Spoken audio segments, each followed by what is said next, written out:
Hello ಡೈಮಂಡ್ಸ್ಗಳ welcome back to Mister Chem Guru classes. ಈ ಒಂದು ಸ್ಪೆಷಲ್ ವಿಡಿಯೋದಲ್ಲಿ ನಾವು ಏನು ಡಿಸ್ಕಷನ್ ಮಾಡೋಣಪ್ಪ ಅಂತಂದರೆ just how to pass in chemistry board exam. So ನಾನು ಇವಾಗಲೇ ಹೇಳ್ತಿದ್ದೀನಿ, ಯಾರು ಜಸ್ಟ್ ಸರ್ ನಾನು ಕೆಮಿಸ್ಟ್ರಿ ಪೇಪರ್ ಅಥವಾ ಕೆಮಿಸ್ಟ್ರಿ ಎಕ್ಸಾಮಲ್ಲಿ ಜಸ್ಟ್ ಪಾಸ್ ಆದರೆ ಸಾಕು ಅಂತಂದರೆ 30 to 40 ಸ್ಕೋರ್ ಮಾಡಿದರೆ ಸಾಕು ಅನ್ನೋರಿಗೆ ಮಾತ್ರ ಈ ವಿಡಿಯೋ, ಆಯಿತಾ. ಸಪೋಸ್ ನೀವೇನಾದರೂ 50+ 60+ ಅಥವಾ 70 ಔಟ್ ಆಫ್ 70 ಏನಾದರೂ ಸ್ಕೋರ್ ಮಾಡಬೇಕು ಅಂತ ಅಂದ್ಕೊಂಡಿದ್ರೆ you can skip this video, ಆಯಿತಾ. ನಿಮಗಾಗಿ ನಾನು ಪ್ರೀವಿಯಸ್ ವಿಡಿಯೋದಲ್ಲಿ how to score more than 60+ or 70 ಅಂತ ವಿಡಿಯೋನ ಅಪ್ಲೋಡ್ ಮಾಡಿದ್ದೀನಿ. ಆ ವಿಡಿಯೋನ ನೀವು ಹೋಗಿ ನೋಡ್ಬೋದು.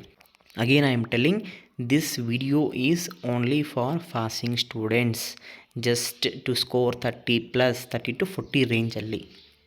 Clear? Because most of the students are asking, sir chemistry ಅಂದರೆ ಸ್ವಲ್ಪ ಡಿಫಿಕಲ್ಟ್ ಆಗುತ್ತೆ, ಏನು ಯಾವ ಥರ ಓದಬೇಕು ಅನ್ನೋದೇ ನನಗೆ ಕನ್ಫ್ಯೂಷನ್ ಆಗ್ತಿದೆ, ಯಾವ ಥರ ಪಾಸ್ ಆಗಬೇಕು ಜಸ್ಟ್ ಅಥವಾ ಈ ಥರ ಸುಮಾರು ಕ್ವಶನ್ಸ್ ಕೇಳ್ತಿದ್ದಾರೆ.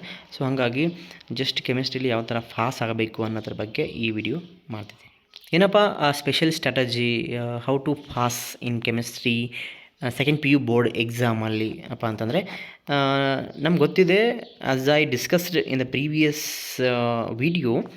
ಇಲ್ಲಿ ನೋಡಿ, ಟೋಟಲ್ ಕ್ವಶನ್ ಪೇಪರ್ ಪ್ಯಾಟ್ರನ್ ಹೆಂಗಿರುತ್ತಪ್ಪ ಅಂತಂದರೆ 5 ಪಾರ್ಟ್ ಇರುತ್ತೆ. Part A, part B, part C, part D, part E, ಆಯಿತಾ. ಜಸ್ಟ್ ಇಮ್ಯಾಜಿನ್ ನಮ್ಗೆ ಏನೂ ಬರಲ್ಲ ಅಂತ ತಿಳ್ಕೊಳ್ಳೋಣ. ಪಾರ್ಟ್ ಎದಲ್ಲಿ 2 ಪಾರ್ಟ್ ಇರುತ್ತೆ. ಎಷ್ಟು ಪಾರ್ಟ್ ಇರುತ್ತೆ? ಪಾರ್ಟ್ ಎದಲ್ಲಿ 2 ಇರುತ್ತೆ. ಒಂದು MCQ ಆಮೇಲೆ ಇನ್ನೊಂದು ಫಿಲ್ ಇನ್ ದ ಬ್ಲ್ಯಾಂಕ್ಸ್ ಇರುತ್ತೆ, ಕರೆಕ್ಟ್ನಾ? ಸೊ ಈ ಪಾರ್ಟಲ್ಲಿ ನಮಗೆ MCQದಲ್ಲಿ ಜಸ್ಟ್ ಇಮ್ಯಾಜಿನ್ 15 ಕ್ವಶನ್ ಇರುತ್ತೆ. 15ಕ್ಕೆ ನಾನು ಅಂದಾಜು ಏನು ಅಟೆಂಪ್ಟ್ ಮಾಡಿದ್ರು ಮಿನಿಮಮ್ ಅಂತಂದರೆ ಎಷ್ಟು ಬರುತ್ತೆ ನಮಗೆ? 5 ಆರಾಮಾಗಿ ಬರಿಬೋದಲ್ವಾ? ಸೊ 15ಗೆ 5 ಮಾರ್ಕ್ಸ್ ನಾವು ಆರಾಮಾಗಿ part A MCQ Roman number 1 score ಮಾಡ್ಬೋದು, ಆಯಿತಾ. ನೆಕ್ಸ್ಟ್ ಪಾರ್ಟ್ ಎದಲ್ಲಿ ರೋಮನ್ ನಂಬರ್ 2 ಇದೆಯಲ್ಲ, ಈ Roman number 2 that is fill in the blanks. ಇದರಲ್ಲಿ 5ಕ್ಕೆ 5 ನಾವು ಸ್ಕೋರ್ ಮಾಡಲೇಬೇಕು, ಯಾಕಂದರೆ ಆನ್ಸರ್ ಅಲ್ಲೇ ಇರುತ್ತೆ.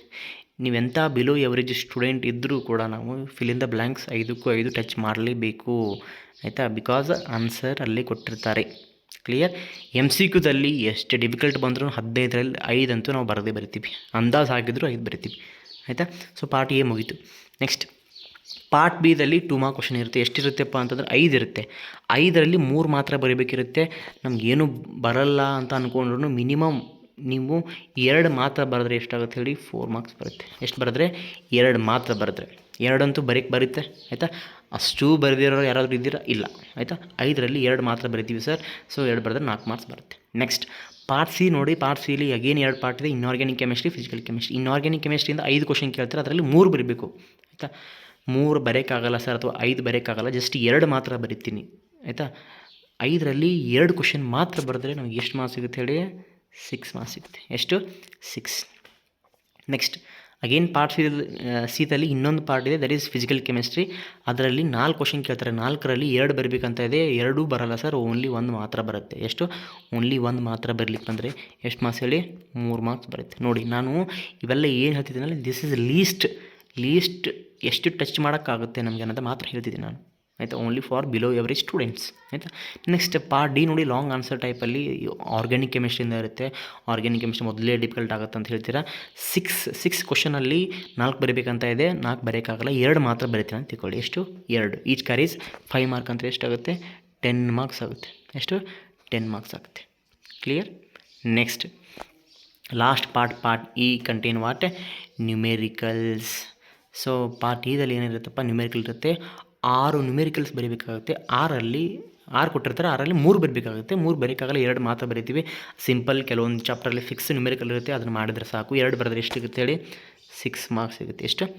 6 ಮಾರ್ಕ್. ಸೊ ಟೋಟಲ್ ನೀವೇನಾದರೂ ಸಪೋಸ್ ನೀವೇನಾದರೂ ಆ್ಯಡ್ ಮಾಡಿದರೆ ಎಷ್ಟಾಗುತ್ತೆ? 5 + 5 10 ಆಗುತ್ತೆ. 10 + 4 14, 14 + 6 20, 20 + 3 23, 23 + 10 33, 33 + 6 ಎಷ್ಟಾಗುತ್ತೆ?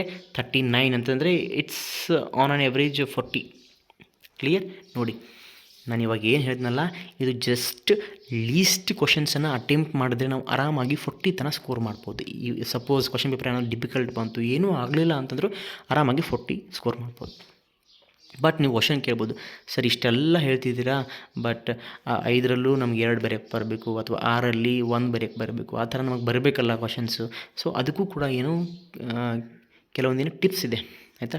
ಅದನ್ನು ನೀವು ಕರೆಕ್ಟಾಗಿ ಸ್ಟಡಿ ಮಾಡಿದ್ರೆ ಆರಾಮಾಗಿ ನಾವು ಏನು ಹೇಳ್ರಿ ಮೋರ್ ದೆನ್ 30 ಸ್ಕೋರ್ ಮಾಡ್ಬೋದು ಕೆಮಿಸ್ಟ್ರಿಯಲ್ಲಿ. ಪಾಸ್ ಆಗೋದಂತೂ it is very simple compare to other subject like physics, maths, biology compare ಮಾಡಿದ್ರೆ ಕೆಮಿಸ್ಟ್ರಿಲಿ ನಾವು ಸ್ಕೋರ್ ಮಾಡಬಹುದು. ನಾಟ್ ಓನ್ಲಿ ಪಾಸ್, ಯಾಕಂತಂದರೆ ಪಾರ್ಟ್ ಇರುತ್ತೆ ನಮ್ಮಲ್ಲಿ 5 ಮಾರ್ಕ್ ಕ್ವಶನ್ಸ್ ಇರೋದೇ ಇಲ್ಲ ಅಂತಂದರೆ 3+2 ಇರುತ್ತೆ, 2+2+1 ಇರುತ್ತೆ, ಈ ಥರ ಇರೋದ್ರಿಂದ ನಾವು ಆರಾಮಾಗಿ ಏನು ಯಾವ ಬೇಕಾದ ಕ್ವಶನನ್ನು ಟಚ್ ಮಾಡ್ಬೋದು. ಕ್ಲಿಯರ್? ಸೊ ಏನಪ್ಪ ಸ್ಟ್ರಾಟಜಿ ಅಂತಂದರೆ ಹೆಂಗೆ ಸರ್ ಈಗ ನೀವು ಹೇಳಿದ್ರಲ್ಲ ಈ ಪ್ಲ್ಯಾನ್ ನಾವು ಯಾವ ಥರ ವರ್ಕೌಟ್ ಮಾಡಬೇಕಪ್ಪ ಅಂತಂದರೆ ಇಲ್ಲಿ ನೋಡಿರಿ, ಚಾಪ್ಟರ್ ವೈಸ್ ನಾವು ಏನಾದರೂ ಬರಬೇಕಂತಂದರೆ 10 ಚಾಪ್ಟರ್ದೆ ನಮ್ಗೆ ಗೊತ್ತು. ಸೊಲ್ಯೂಷನ್, ಎಲೆಕ್ಟ್ರೋಕೆಮಿಸ್ಟ್ರಿ, ಕೆಮಿಕಲ್ ಕೈನೆಟಿಕ್ಸ್, ಡಿ&ಎ block elements, coordination compound, haloalkanes, haloarenes, alcohols, phenols, ether, aldehyde, ketones and carboxylic acid, amines and biomolecules. Clear? Electrochemistry 13ಗೆ 5 ಮಾತ್ರ ಬರೀಕ್ಕೆ ಬರುತ್ತೆ. ಕೆಮಿಕಲ್ ಕೈನೆಟಿಕ್ಸಲ್ಲಿ 12ಗೆ 5 ಮಾರ್ಕ್ಸ್ ಮಾತ್ರ ಬರೀತಾರೆ. ಡಿ&ಎ ಬ್ಲಾಕ್ ಎಲಿಮೆಂಟ್ಸಲ್ಲಿ 10ಗೆ 5 ಮಾರ್ಕ್ಸ್ ಮಾತ್ರ ಬರಿಬೋದು ಆಯಿತಾ. ಕೋಆರ್ಡಿನೇಷನ್ ಕಾಂಪೌಂಡಲ್ಲಿ 5 ಮಾರ್ಕ್ಸ್ ಮಾತ್ರ ಬರುತ್ತೆ. ಎಷ್ಟಾಯ್ತು ನೋಡಿ ಟೋಟಲ್ ಎಲ್ಲ 5+5+5 ಮೀನ್ಸ್ ಟೋಟಲ್ 25 ಆಗುತ್ತೆ ಆಯಿತಾ. ಪಾರ್ಟ್ 1ದಲ್ಲಿ ಮಿನಿಮಮ್ ನಾವು ಲೀಸ್ಟ್ ಮಾರ್ಕ್ಸನ್ನು ಮಾಡಿ 25 ಮಾರ್ಕ್ಸ್ ಮಾಡ್ಬೋದು.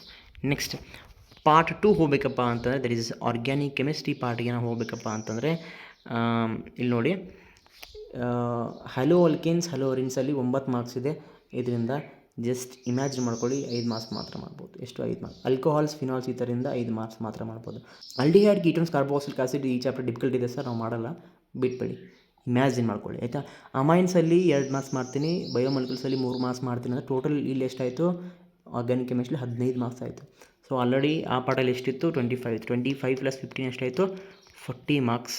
ಸೊ 2 ಚಾಪ್ಟ್ರಲ್ಲಿ ನಾನು ಮಿನಿಮಮ್ ಲೀಸ್ಟ್ ಅಂತ ಮಾಡಿದ್ರೂ ಆರಾಮಾಗಿ ನಾವು ಏನು ಮಾಡ್ಬೋದು ಹೇಳಿ 40 ಸ್ಕೋರ್ ಮಾಡ್ಬೋದು. ಕ್ಲಿಯರ್? ಅರ್ಥ ಆಗ್ತಿದೆಯಾ? ಸೊ ಬಟ್ ಯಾವ ಥರ 40 ಸ್ಕೋರ್ ಮಾಡ್ಬೋದು sir, is that possible? As possible. ಇಲ್ಲಿ ನೋಡಿ 10 ಚಾಪ್ಟ್ರಲ್ಲಿ ನೀವೇನು ಮಾಡಿಪ್ಪ ಅಂತಂದರೆ ನೀವು ಯಾವುದು ಡಿಫಿಕಲ್ಟ್ ಚಾಪ್ಟರ್ ಇದೆ, for example aldehyde, ketones and carboxylic acid difficult ಆಗುತ್ತೆ ಸರ್, ಆಮೇಲೆ ಎಲೆಕ್ಟ್ರೋಕೆಮಿಸ್ಟ್ರಿ ಡಿಫಿಕಲ್ಟ್ ಆಗುತ್ತೆ, ಕೆಮಿಕಲ್ ಕೈನೆಟಿಕ್ಸ್ ಡಿಫಿಕಲ್ಟ್ ಆಗುತ್ತೆ, ಡಿ&ಎ ಬ್ಲಾಕ್ ಎಲಿಮೆಂಟ್ಸ್ ಡಿಫಿಕಲ್ಟ್ ಆಗುತ್ತೆ. ಈ ಥರ ಒಂದು 4 ಚಾಪ್ಟರ್ ಅಥವಾ 5 ಚಾಪ್ಟರ್ ಅಂತ ತಿಳ್ಕೊಂಡು 5 ಚಾಪ್ಟರನ್ನು ಒಂದು ಕಡೆ ಬರೆದಿಟ್ಕೊಳ್ಳಿ ಆಯಿತಾ. ಈ 5 ಚಾಪ್ಟರ್ ಮೇಲೆ ಪ್ರೀವಿಯಸ್ ಇಯರ್ ಮತ್ತು ಮಾಡಲ್ ಕ್ವಶನ್ ಪೇಪರಲ್ಲಿ ಎಷ್ಟು ಕ್ವಶನ್ ಕೇಳಿದಾರಲ್ಲ ಎಲ್ಲ ಕ್ವಶನ್ಸನ್ನು ಪ್ರಾಕ್ಟೀಸ್ ಮಾಡಬೇಕು ಆಯಿತಾ. ಇಷ್ಟು ಮಾಡಿದರೆ ನಾವು ಮಿನಿಮಮ್ ಆ ಚಾಪ್ಟ್ರಲ್ಲಿ ಎಷ್ಟಿರುತ್ತಲ್ಲ 50% ಆರಾಮಾಗಿ ನಾವು ಟಚ್ ಮಾಡ್ಬೋದು. ಸಮ್ ಟೈಮ್ ಈಸಿ ಇದ್ದರೆ ಮೋರ್ ದೆನ್ 80-90% ನಾವು ಅಟೆಂಡ್ ಮಾಡ್ಬೋದು. ಕ್ಲಿಯರ್? ಅರ್ಥ ಆಗ್ತಿದೆಯಾ? ಆಮೇಲೆ ಕೆಲವೊಂದು ಚಾಪ್ಟ್ರಲ್ಲಿ ಫಿಕ್ಸ್ ಕ್ವಶನ್ಸ್ ಅಂತ ಇದ್ದೇ ಇರುತ್ತೆ, ಆ ಕ್ವಶನ್ಸ್ ಬಿಟ್ಟು ಬೇರೆ ಕ್ವಶನ್ಸ್ ಕೇಳೋದೇ ಇಲ್ಲ ಆಯಿತಾ. ಬರೆದಿಟ್ಕೊಳ್ಬೇಕಾದ್ರೆ ಫಾರ್ ಎಕ್ಸಾಂಪಲ್ ಸೊಲ್ಯೂಷನ್ ಚಾಪ್ಟರಲ್ಲಿ ನೋಡಿ ಐಡಿಯಲ್, ನಾನ್ ಐಡಿಯಲ್ ಸೊಲ್ಯೂಷನ್ ಆಗ್ಬೋದು, ಅಥವಾ ಕೆಲವೊಂದು ನ್ಯೂಮೆರಿಕಲ್ಸ್, ಕೆಲವೊಂದು ಫಿಕ್ಸ್ ಕ್ವಶನ್ಸ್ ಬೇರೆ ಕೇಳೋದೇ ಇಲ್ಲ. ಕೆಮಿಕಲ್ ಕೈನೆಟಿಕ್ಸಲ್ಲಿ ಫಸ್ಟ್ ಆರ್ಡರ್ ಕೈನೆಟಿಕ್ಸು, ಆಮೇಲೆ 0 ಆರ್ಡರ್ ಕೈನೆಟಿಕ್ಸ್ ಮೇಲೆ ಇಂಟಿಗ್ರೇಟೆಡ್ ರೇಟ್ ಕ್ವಶನ್ ಕೇಳ್ತಾರೆ ಆಯಿತಾ. ಆಮೇಲೆ ಕೋಆರ್ಡಿನೇಷನ್ ಕಾಂಪೌಂಡ್ ಮೇಲೆ ಫಿಕ್ಸ್ ಕ್ವಶನ್ಸ್ ಇದೆ. ಹಲೋಲ್ಕೇನ್, ಹಲೋರಿನ್ಸ್ ಮೇಲೆ SN1, SN2 ಆಗ್ಬೋದು, ಸ್ವಾಡ್ಸ್ ಆಗ್ಬೋದು, ಅಥವಾ ಪಿಂಕಲ್ಸ್ಟನ್ ರಿಯಾಕ್ಷನ್ ಆಗ್ಬೋದು, ಕೆಲವೊಂದು ಫಿಕ್ಸ್ ಕ್ವಶನ್ ಇದೆ. ಆಲ್ಕೋಹಾಲ್, ಫಿನಾಲ್ಸ್ ಈ ಥರ ಮೇಲೆ ಇದೆ. ಲುಕಾಸ್ ರಿಯೇಜೆಂಟ್ ಇದೆ, ಕೋಲ್ಬೇಜ್ ರಿಯಾಕ್ಷನು, ರೈಮರ್ ಟೈಮಂಡ್ ರಿಯಾಕ್ಷನು ಆಯಿತಾ. ಆಲ್ಡಿಹೈಡ್, ಕೀಟೋನ್ಸ್, ಕಾರ್ಬಾಕ್ಸಿಲಿಕ್ ಆಸಿಡ್ ಮೇಲೆ ಕೂಡ ಇದೆ, ಅಮೈನ್ಸ್ ಮೇಲಿದೆ, ಬಯೋಮಾಲಿಕ್ಯೂಲ್ಸ್ ಮೇಲಿದೆ. ಸೊ ಫಿಕ್ಸ್ ಕ್ವಶನ್ ಅಂತ ನಾವು ಮಾಡಿದ್ರು ಕೂಡ ನಾವು ಆರಾಮಾಗಿ 40-50 ಮಾರ್ಕ್ಸ್ ಸ್ಕೋರ್ ಮಾಡ್ಬೋದು. ಸಪೋಸ್ ಕ್ವಶನ್ ಪೇಪರ್ ಏನಾದರೂ ಈಸಿ ಬಂದರೆ, ಡಿಫಿಕಲ್ಟ್ ಏನಾದರೂ ಬಂದರೆ ಮಿನಿಮಮ್ ಅಂದರೂ ನಾವು 30 ಮಾರ್ಕ್ಸ್ ಸ್ಕೋರ್ ಮಾಡ್ಬೋದು. ಸೊ ಈ ಸ್ಟ್ರಾಟಜಿನ ನಾವು ಪ್ರತಿಯೊಬ್ಬರು ಏನಾದರೂ ನೀವು ಟ್ರೈ ಮಾಡಿದರೆ 101% ನಾವು ಕೆಮಿಸ್ಟ್ರಿಯಲ್ಲಿ ಪಾಸ್ ಆಗೋದು ಅಷ್ಟೇ ಅಲ್ಲ, ಮೋರ್ ದೆನ್ 40-50% ಸ್ಕೋರ್ ಮಾಡ್ಬೋದು. ಕ್ಲಿಯರ್? ಸೊ ನಾನು ಏನು ಈ ಸ್ಟ್ರಾಟಜಿ ಹೇಳಿದ್ದೀನಿ ಇದನ್ನು ಇನ್ನೂ 4 ದಿನ ಟೈಮ್ ಇದೆ. ಈ 4 ದಿನದಲ್ಲಿ ಪ್ರತಿಯೊಂದು ಸ್ಟೂಡೆಂಟ್ ಲೈಕ್ ಯಾರು ಪಾಸ್ ಆಗಬೇಕಂತ ಅಂದ್ಕೊಂಡಿದ್ರೆ ಅವರು ಇದನ್ನು ಅಪ್ಲೈ ಮಾಡಿ 100% ವರ್ಕೌಟ್ ಆಗುತ್ತೆ ಆಯಿತಾ. ಇದಾದಮೇಲೆ ಎಕ್ಸಾಮ್ ಬರೆದು ಬಂದಮೇಲೆ ಬೇಕಾದರೆ ನೀವು ಕಮೆಂಟ್ ಸೆಕ್ಷನಲ್ಲಿ ಕಮೆಂಟ್ ಮಾಡ್ಬೋದು, ಸರ್ ನೀವು ಹೇಳಿದ ಪ್ಲ್ಯಾನ್ ವರ್ಕೌಟ್ ಆಯಿತಾ ಇಲ್ಲ ಅನ್ನೋದು ನನಗೆ ನೀವು ಹೇಳ್ಬೋದು. ಕ್ಲಿಯರ್?